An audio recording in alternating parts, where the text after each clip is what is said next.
И здравейте хора, аз съм Футболманяка и това е моя първи клип от моя YouTube канал.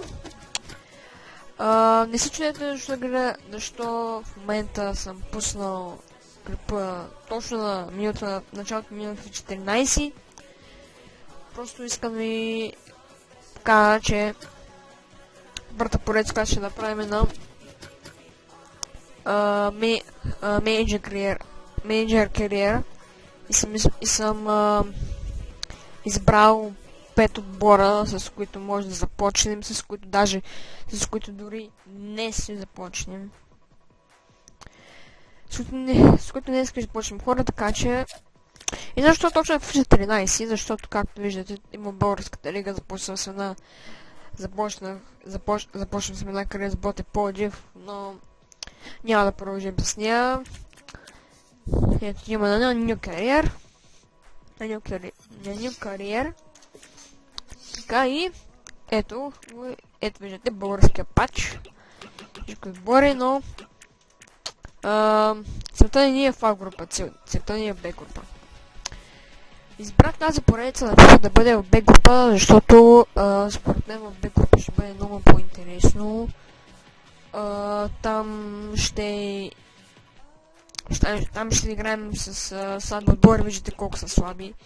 Там ще играем с отбори, с които са дошли такова в Б група и искат да отидат в А група. Така че днес да почнем поредицата, пък ще ви покажа 5 отбора, които съм избрал, които са в Б група.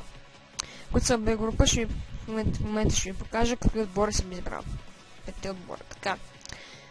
Първият отбор е Академик Свищов. Втора отбор е Банско. Третият отбор Дунав Русе.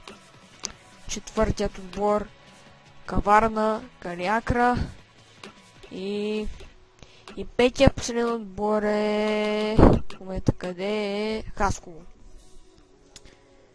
Хасково е... В момента... Вие не знаете, аз ще ви кажа, че аз съм от град Хасково. И преди да знаете, може би знаете, че преди 2 години Хасково беше в А група. Падна, отиде чак в А окръжна. И в тази FIFA, т.е. FIFA 14, годината 2013, през 2013 година Хасково се класира, беше в Б група и 2014 се класира за А група. И така, това са 5 отбора хора.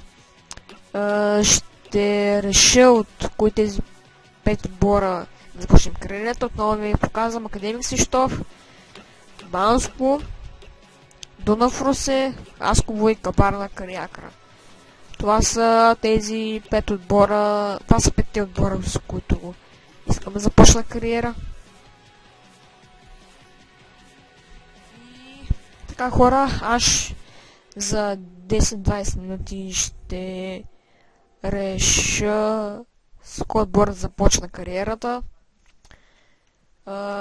Така че хора, спирам първият клип от канала. Също така, надявам се да ви е харесал. Лайквайте, коментирайте и споделяйте с приятели. Това беше всичко от мен и ще се видим след 20 минути.